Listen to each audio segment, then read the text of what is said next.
Good morning, everybody. Hi, Karen.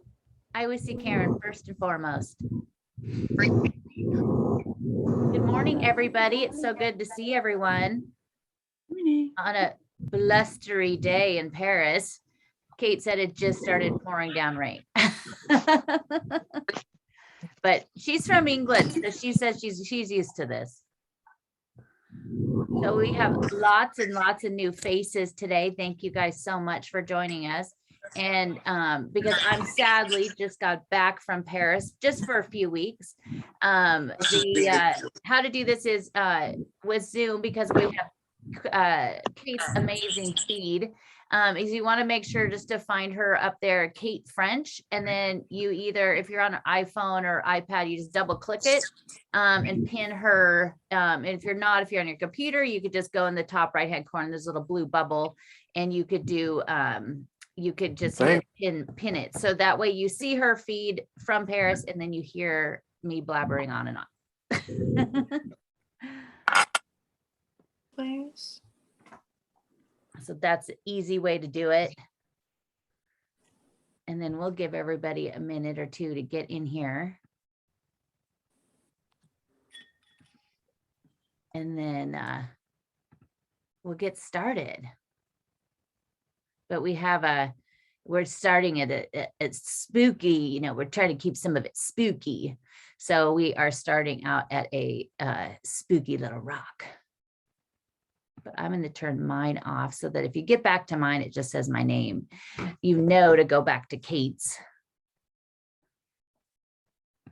It's our easiest way of doing this when we're separated. And it's Halloween. So it's so good to see all of you and so many new people. Oh, so Sharon, it's you. If you go to Kate French, find her in the top. Or however you have your screen. And if you're on an iPad or an iPhone, you can just double click her image and it pins to your screen. If you're on a computer, there's a little blue bubble. There should be a little blue bubble. And then you just click on that bubble and then hit add a pin, and it will save it on your screen. So you can see her and hear me. And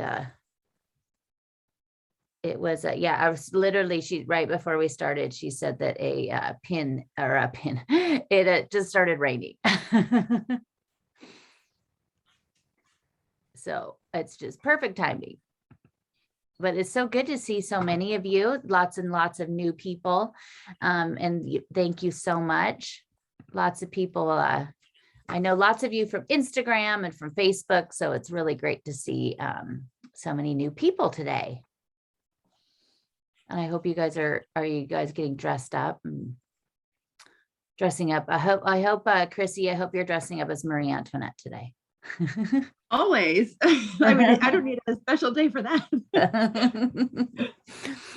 I'm very leopardy today for no reason other than that's usual. So I guess if I had to say I was a cat today, I would. If I was forced.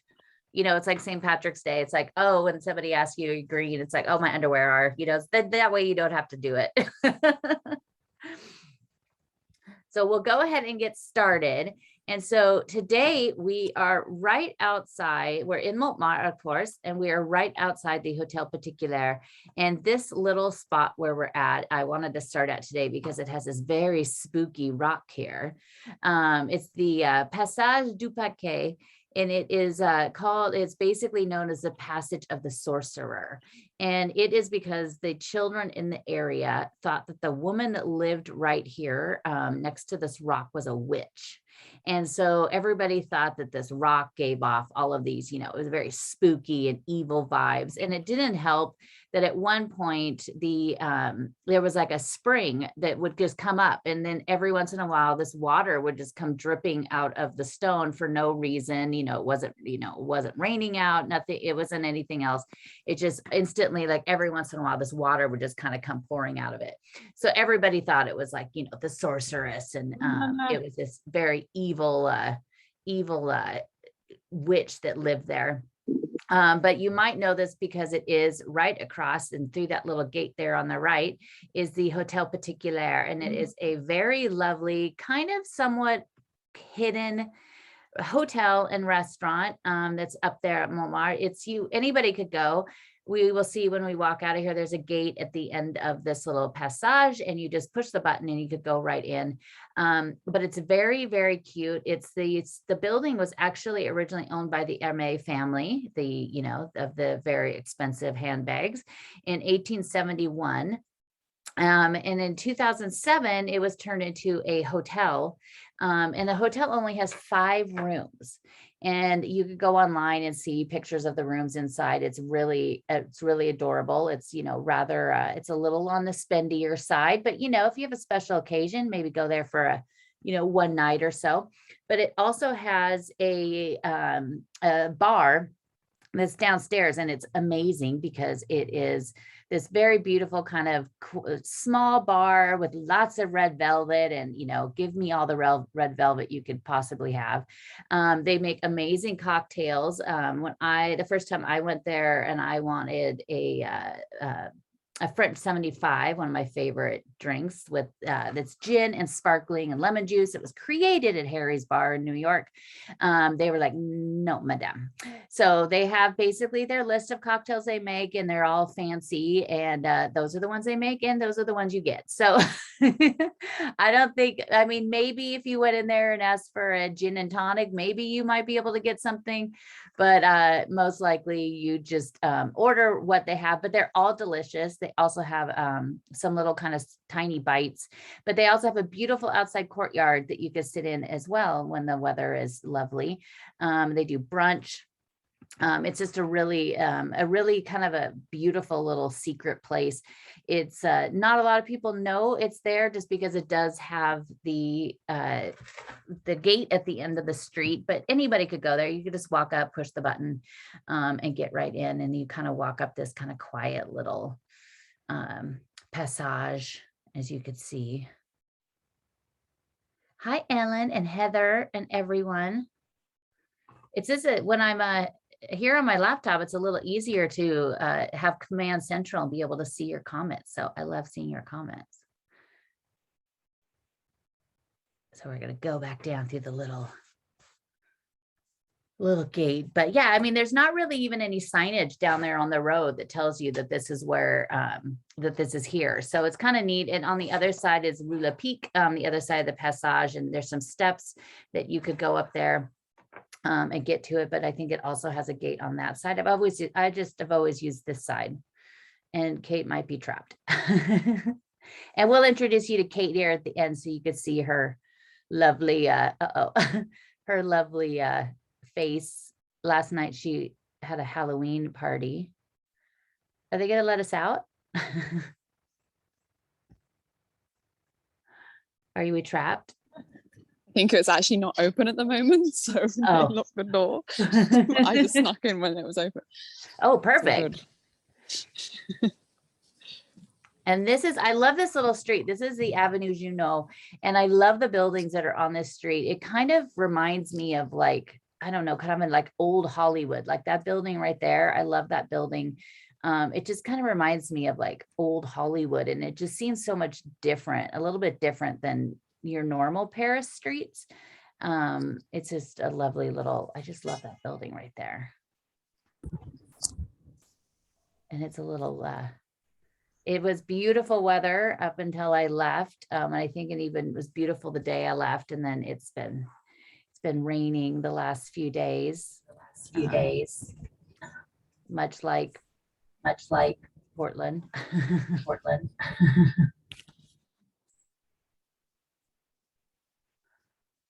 I will just head up this little street to, it's not as spooky, but I love the story of the little place that we are coming up to here pretty soon. And this is just, we are not that far, we are maybe a 7-minute walk from Sacré-Cœur. So you're not that far. And I know most of you know Montmartre. There's lots of seasoned Paris travelers in here today. But that's what's so great about Paris is like, you know, you go to Sacré-Cœur, and in front of Sacré-Cœur, it's kind of a nightmare sometimes. There's so many people, and it's, you know, really hard to really take it in. And then you just walk around the back of it, and it's really quiet. Hi, Amy. If you go, make sure you find Kate's feed, find her as Kate French, and then you double click her if you're on an iPhone or an iPad. And then, or if you're on your computer, in your right-hand corner, there's a little blue bubble. Click on that and pin Kate's feed to your screen, and that way you see her image.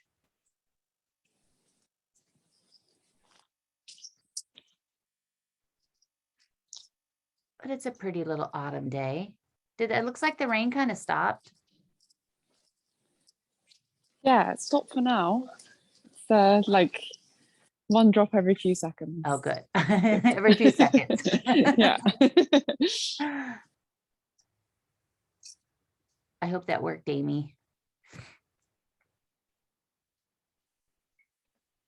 It looks like they're Wick crew are back. filming. Yeah, you know, they were filming John Wick. Oh, that's right. Keanu Reeves was there. Yeah, they've come back for more. Oh. They couldn't get enough. They were filming in the Louvre on Tuesday when it was closed. Oh, really? There was all these film trucks, and I was trying to scope around and see what it was, but I couldn't see. No, Keanu's been up and down my street here, carrying his little bags. Yes. I know. We know a few people that are in love with Keanu Reeves and is very excited about this. So we're going to head over there to this little wonderful little, I guess we could call it cobblestone park over there to the left. This is the Théâtre de la Pique. Look at how beautiful that is with all of that beautiful ivy. Of course, I love any of the ivy or the leaves that turn red the most. Sometimes I wish that it could just always stay like that red, just that deep, beautiful red. But we are going to, the French Kiss, the movie. Oh, I might have to watch that again. I love that one, but we're going to go to across the other direction, Kate, to where the man from the wall behind you. Sorry. I was into the park. I only see a few pictures on my screen, but I see Karen and I see Cheryl. So good to see you. And I got to see Karen in Paris, give him a brief little walk in the Louvre with Kate's mom. So I love this little, I loved when I first found this place, and everybody, I'm sure many of you know this, but this is the Place Marcel Ami, and this is the very famous story that he wrote, that was the Passé Mural. And it was the man who walked through walls. And so he wrote this story, and it was basically about this man that one day discovered he had this ability to kind of go through walls. How you all of a sudden figure out you could do that, because I mean, I'm not gonna, I don't think all of us should just run into the wall and see if we could get through it, but he could walk through walls, and he worked for the one of the ministries, and he didn't like his boss, and so he was doing all this stuff and to trap his boss and get him in trouble, and he was going through banks and going through and stealing and money, and he ended up seeing this woman one day that lived just right around the corner from here on Rue La Pique, and fell in love with her, and he would slip through the walls each night. She was married, and they would have this torrid affair. Well, one time he went to the doctor because he was getting these really bad headaches, and the doctor gave him 2 tablets, one to take for his headaches and one to take so this ability would stop. He took the wrong one. And as he, a couple hours later, as he started to go through the wall, he froze and he got stuck. So he took the wrong pill. And so here he is today, stuck in the wall. It's a very short story. It's really great if you have to practice your French. But this statue was actually inaugurated in 1989. So it's not that old. But it is done by Jean Marais, who was an actor. He actually played the Beast in Jean Cocteau's La Belle et la Bête in 1946. And he actually designed this. It's the face of Marcel Aimé, the author. And he just lived right above this. So he lived just to that building to the left. And so this was installed after he died. And so he would always be here. But you could tell on his fingers how they're a little bit shinier because people will go up and touch them all the time. We're going to see another one pretty soon that you touch part of it, and it's also very shiny, but it's you'll see in a minute. But I love that little square, and I love that little story of that book. But it was just right down the street, that supposedly on Rue Lepic in the book, that is where they lived, his mistress. Amy, the audio should be this should be working. You might want to log out and log back in and see if that kind of helps. Sometimes things get glitchy. And you could take a right, Kate, and we'll go down down this way. We'll go through the gate here to the on your left when you get down there a little bit. Okay, great. Kate and I usually get on a couple of minutes before and chat, and then she goes and walks around. I send her the directions and she walks around, and then she'll come back and say, oh wait, this thing is closed, or there's something blocking this. And so then we change flip things up at the last second. But I love this little park. This park is the Square Suzanne Buisson. It is named after an amazing woman that was born in 1883. In 1940, she joined the Liberation, and she would run messages and people between the occupied zone and the free zone. She was deported. She was arrested and deported on April 1st, 1944. And sadly, she was killed at Auschwitz in July 1st of that same year, 1944. And so they renamed this park for her in 1951. But this, you're going to see a statue over here, and everybody knows when the gentleman holding his head, of course, is one of my favorites, Saint Denis. And he is one of the patron saints of Paris. And he was killed in the year 258, and his head was chopped off not far from here. He picked up his head, as we all know, and decided to just go for a walk carrying his head. He stopped right here where this park is and rinsed his head off in a fountain, and then just kept on going. So he walked all the way to what we now know as Saint Denis. Obviously, the town wasn't named after him quite yet. And he ended up falling and died there. Later, the other wonderful patron saint of Paris, Saint Geneviève, she, much later, 200 years later, in the 400s, she was quite enamored with Saint Denis, and she was the one who had the first church built up there. Now today we know it as the Basilique Saint Denis, which if you have not gone up there, you definitely want to go up there and check it out. It is where all the kings and queens of France were buried. Most of it now is just the tombs. A lot of it they're empty because they were destroyed during the revolution, but it is a fascinating place to see. It's a little bit of it's a little work to get there. You take the metro up there, but it's fascinating, and the cathedral's amazing. And it's the Gothic cathedral that predates Notre Dame. And the Abbé Suger designed it. And it's one of the first rose windows. So I just went on a very sideways tangent about Saint Denis, which I love to do. But I love this statue. There was also a long held myth that if a woman went here and rinsed herself in the fountain that was here, it would mean that she would have a faithful and long marriage. I think maybe it was the husbands that should have been doing the rinsing, but but it's a really neat little park, just right up here. And I just love that it's right about where he stopped and he rinsed off his head. It was down, a lot of the stories say that he, they chopped off his head at the top of Montmartre. It was actually down a little. It was a little closer to where the Love Wall is. And I'm sure you guys all know, near Rue des Abbesses, down there. And that's where he and his two companions had their heads chopped off. And then there's those fantastic paintings in the Louvre that kind of tell his story that I love.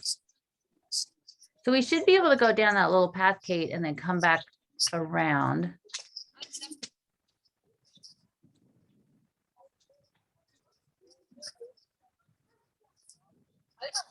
Look at this cute little street. And this little whole area, Byron, they don't really celebrate Halloween in Paris, not like it is here. There definitely was, I saw a few decorations up, but not a whole lot. And I don't think the trick-or-treating thing, I think it like Americans, like the American Library Group was doing something, but I was actually, as a longtime event planner, you kind of begin to despise holidays. So I kind of love the fact that I didn't have to see Halloween stuff everywhere I went in Paris. Oh yeah, I think, yeah, go up those little steps there. And then I think that's where we come around the end. But I love this little, look at all the ivy and the, oh. Maybe that ivy doesn't turn.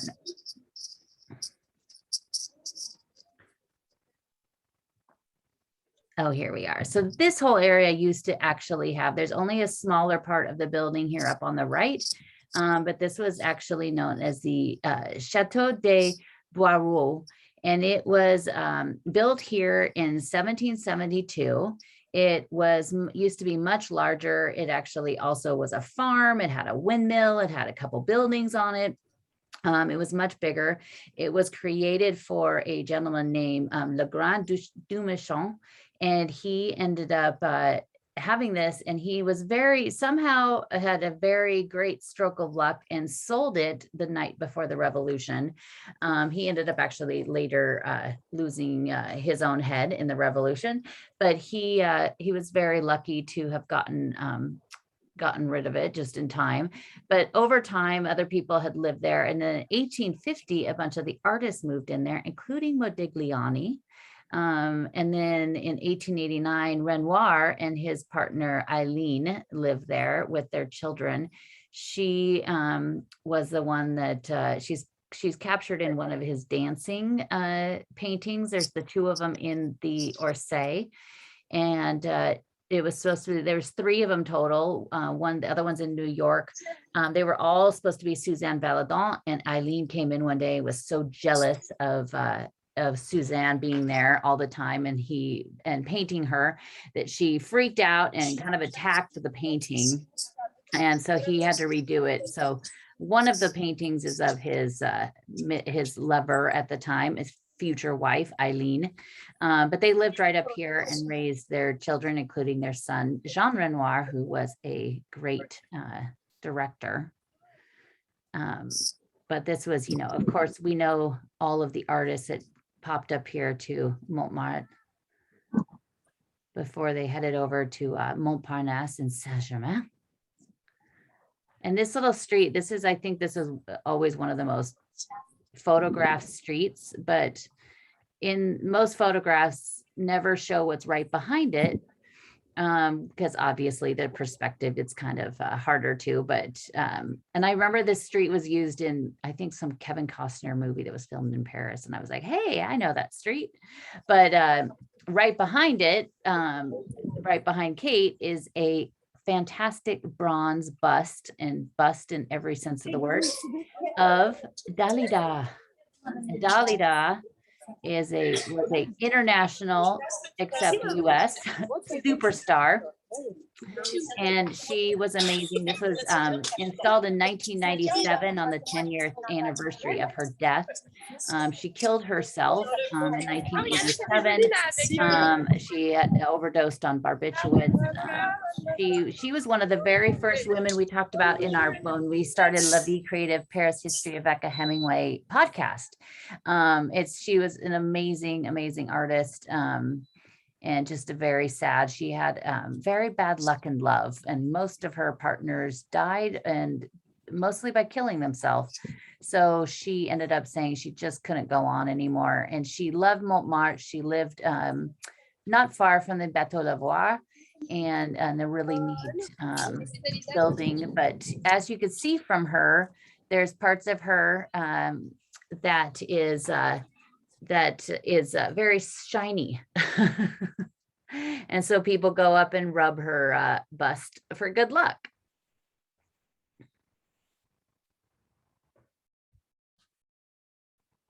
But I always love to go by and visit her.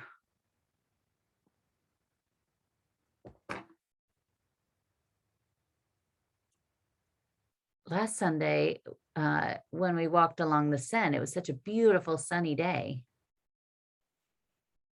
And then we're going to head down here. This street that we are on, turns into the steps, is the Rue Girardon, and it is named after Francois Girardon. He was a sculptor under Louis XIV, and he did a lot of work at Vaux-le-Vicomte for Nicolas Fouquet, of course, before Louis XIV stole all of his people and threw him in jail.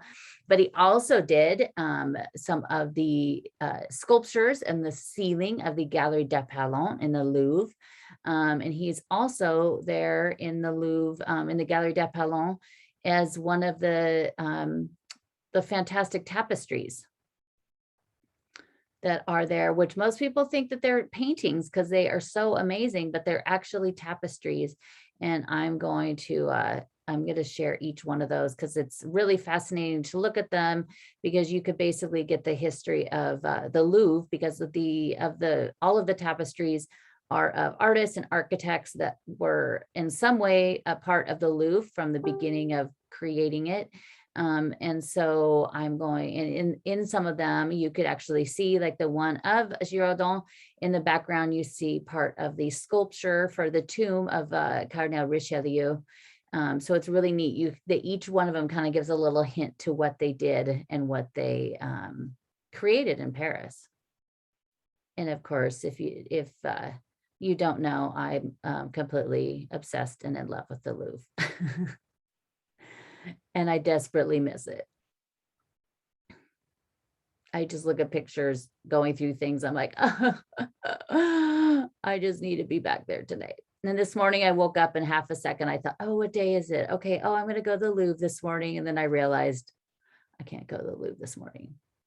So I wanted to include this today because this is, again, one of those often photographed walls, but it is really cool.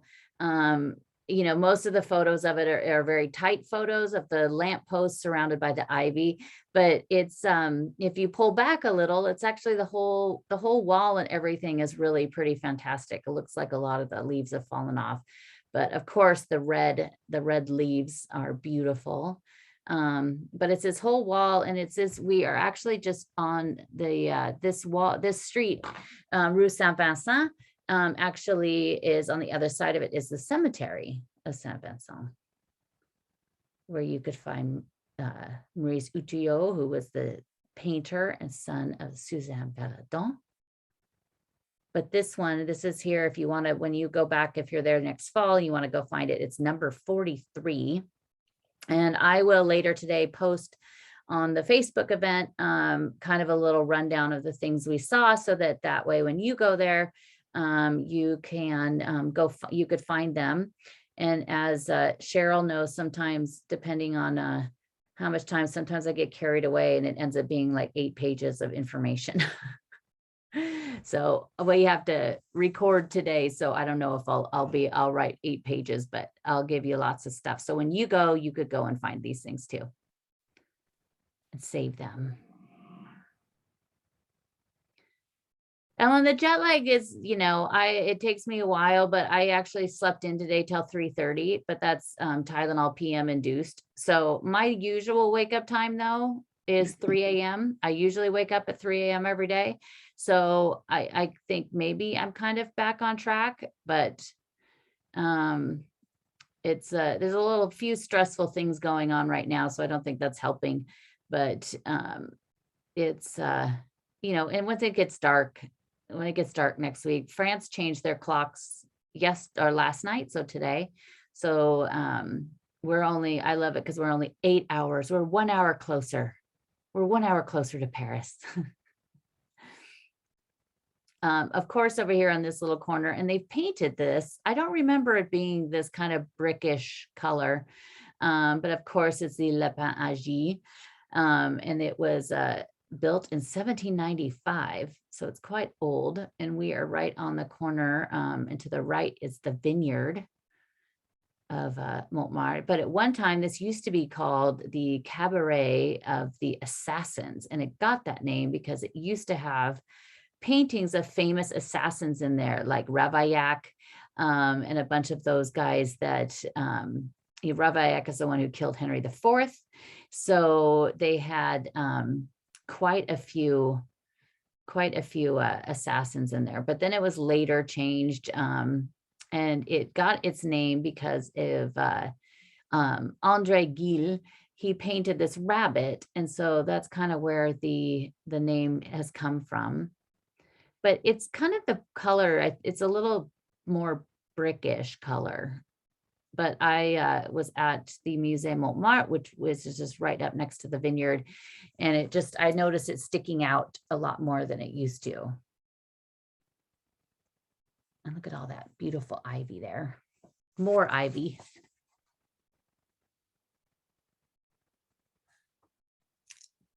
And they just had a couple weeks ago was the huge celebration up there at Montmartre for the vendage, and I was always wanted to go see it, and I went up there that day, and I did get to see some of the parade, and I know Kate was up there watching it too, which was really fun to see the parade. But then after that, it was so many people, and I was actually going into Sorcerer to go in there to get to sneak into some of the places that you don't normally get to, because a friend of mine works there, and I got to go in and go see like this sacristy, which is like the second biggest one after Rome, and kind of go poke around some of the hidden spots. But there were so many people up there. I was like, oh, too many people. And the church, the deacon of the church, the bishop, he was getting really frustrated because there were so many people, and it's literally right outside of Sacré-Cœur, the church, and the people were quite intoxicated coming into the church, and kind of it was a little bit of a crazy day. Thank you, Catherine. Oh, so they did just paint it. And Danielle, we are actually going to walk right by La Maison Rose. But they have, if you look at the picture I posted last night when I was there just a few weeks ago, that little hut in the middle of it was just like, it was just like fire red, covered with this beautiful red ivy, and the sun was hitting it, and it just looked like it was so beautiful.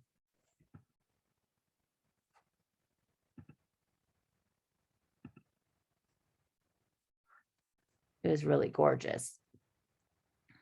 But you can go in there when they have like special tours and stuff. But when they do the parade, they do, they start it there, and then it heads down through the hill a little bit. It was really fun when I saw it. It had all sorts of people in it. They had, people from all over France are in it. I saw the group of cyclists, the cyclists of Montmartre, and it was pretty funny. But there was like some fun, like great big band. It looked like, something from New Orleans, and it was really, really fun to see it.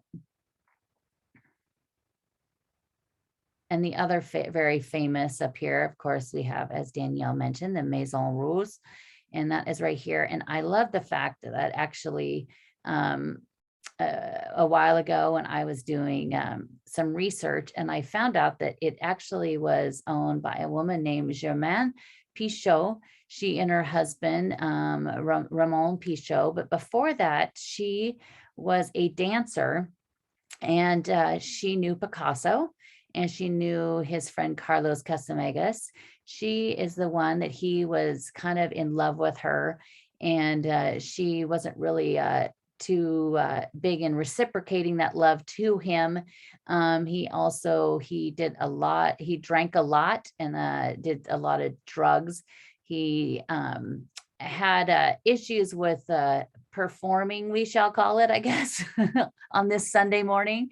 And so she didn't want to be with him. And he was quite distraught. He wasn't even very old. He was in his 20s when he walked into a cafe that she was at on February 17th, 1901, and pulled out a gun. He first tried to shoot her and then turned it on himself and killed himself right in front of her. But later on, she ended up marrying Germaine Pichot, and they ended up buying and opening the Maison Rose. It's gone through a couple different hands, of course, over the years, but now it's a daughter of a woman that had owned it in the starting in the 40s, and she still has it today. So at one point they painted it white and people kind of freaked out. So oh, I love Funny Face. That's such a great movie. But I love these. I love the buildings on this little street. This street there, up there to the left, if you follow that street, you go to the Musée de Montmartre, which is such a fun, wonderful. There's the Raoul Dufy exhibit going on right now. I think it goes till the end of the year. I only shared probably about a quarter of the things that I did and the things that I saw when I was there, just because each night I would just be exhausted to get everything posted. So I make sure to follow me on Instagram, Claudine Bleu Blanc Rouge, and I'm going to be posting tons and tons of stuff in my stories the next probably up until I leave again. So I have so many things I saw that were just fantastic. And then in a couple of weeks, I'm going to do a video. I'm going to do a video and show you. I was joking last week that it was like, the old fashioned come over and see the slides from my trip, when people did that maybe in the 70s.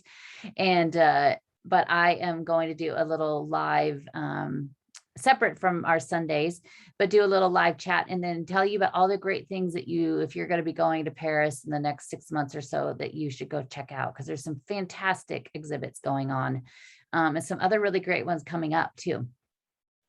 Thank you, Olga, for joining. The video is going to be on my YouTube afterwards. So Bleu Blanc Rouge, my YouTube channel. So you could check it out later on if any of you guys have to leave. You could check it out a little bit later. And this, of course, this is we're just heading up. We're not going to go up to Sacré-Cœur, but we're skirting it. This restaurant right here is the La Bonne Franquette, and this is an old historic building. The building dates back to the 16th century. It was built. It was originally built in 1559. Or 1559, a fire came ramaging through a lot of the area up here at Montmartre, destroying the abbey and a bunch of other places. And then it was rebuilt. This is just on Rue Saint Rustique, who was one of the companions of Saint Denis that also lost his head. But this used to have, above it, some hotel rooms. And so a lot of the artists could come here because it was very inexpensive and you could stay here. But the bar itself would get everybody from Gauguin and Van Gogh and Pissarro, Degas, Picasso, of course, all of those guys would come here. One day when I was up there, it was like 2 o'clock in the afternoon and I was going to grab something to eat. And so everything was packed. And so I found a seat here, but they didn't have they basically had a cheese plate you could get. And they even said, if you wanted that, it was going to take about an hour and a half to get that. So I had an overpriced Coca-Cola and left. But it is a very cute little, this whole area. And then on the right there with the red chairs is the Le Consulat, which is another kind of iconic little sacre-cœur. But this is, it was, I think I was up there the day of the vendage, and I was just like, oh my God, this is insane. I was like, this is the Disneyland version of Paris. It was just too many people. But it's always great. And this would be a perfect day to grab a seat and sit outside. No, there's plenty of seating. Daniel, there's a lot of really great places kind of off of the Butte. I have a bunch of restaurants on my website, but fair warning, the Dali Museum is might be kind of a letdown. It doesn't really, and I don't think they have any actual, like any original stuff in there. It's a very tiny museum, just to give you the heads up. And then over here, this is another one of those little spooky things.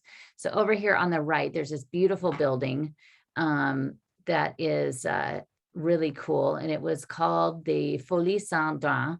And it's kind of there where that big sign is on the gate, Kate. And it was this huge property that was built in 1774, and it was the Palais Bellevue, and it was later turned into a hospital. So it was kind of turned into like a psychiatric hospital. And so they would have all of these, some people that we know, or some of the more famous artists would spend time here. And for a long time, they still think it is rather haunted. So it turned into actual like apartments and condos.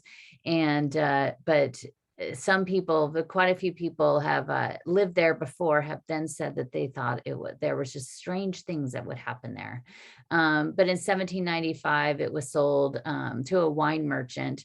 And then in 1806, the Dr. Prost is the one who purchased it. He was the one who turned it into an asylum.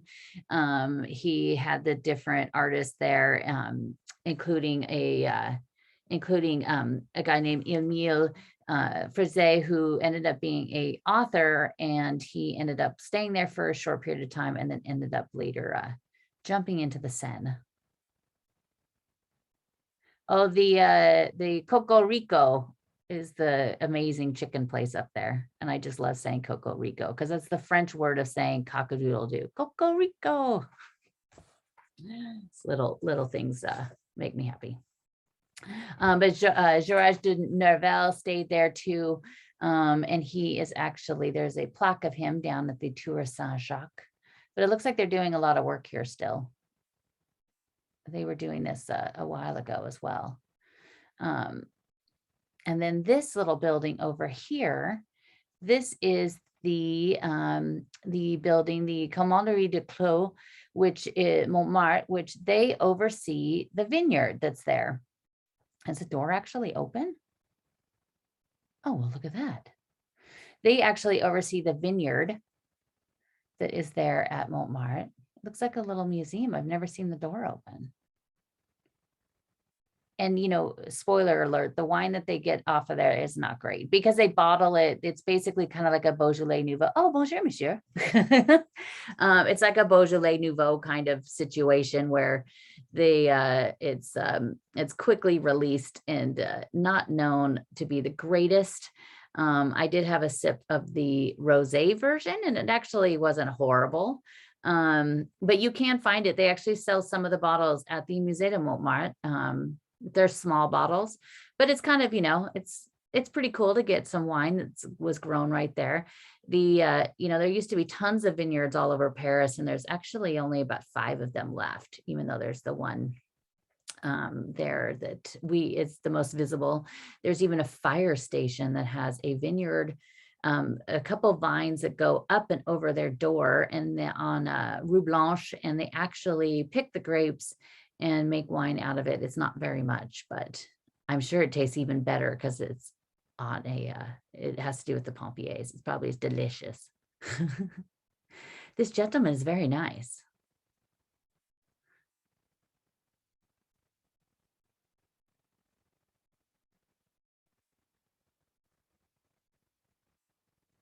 Oh, it's now called Le Coquet Fil. Ah, well, thank you, guys. But look, oh, look at that. Look at that great light. The Coco Rico is so much more fun to say. Coco Rico. Look at that great light today. That very dark cloud, but there's a little sunshine coming through there. Look at that's beautiful.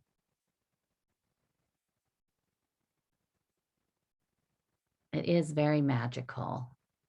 That's the weather, you know, in Paris, you can't ever completely trust the weather forecast, especially on a phone, because it changes so quickly in Paris. You know, the last week I was there, it said it was 100% chance of rain every single day. And I think there was only one day and it was just in the morning and then that was it.